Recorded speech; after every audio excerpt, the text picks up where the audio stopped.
Christian Poblete. Natanggal ako sa trabaho dahil sa'yo. Grabe, sobra ka na. Grabe nang ginawa sa aking tapirwisyuhan. Gusto ko talaga makulong yan. Pwede niyo po bang maikwento sa amin paano nagsimula itong paninirang puri ng ex mo? Nagsimula po yan noong September. Ngayong linggo naman to, nagsimula na naman ulit siya. Yan nga mga paninira na pinupost niya na hindi naman totoo. At ang pag-commit niya na puro kababastusan, na magnanakaw daw ako, nagnakaw ako ng pera, mga gamit.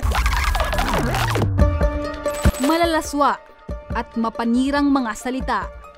Ito ang kumalat sa social media na labis na ikinabahala ni Manilyn Friolo mula sa kanyang naging kasintahan. Ang dahilan? Hindi raw kasi matanggap ng kanyang boyfriend ang pakikipaghiwalay nito sa kanya. Walang maghihiwalay sa relasyon na to. Hanggat nabubuhay ako, hindi ka magiging masaya. Gagawin kong miserable ang buhay mo. Sisirain kita, tandaan mo yan!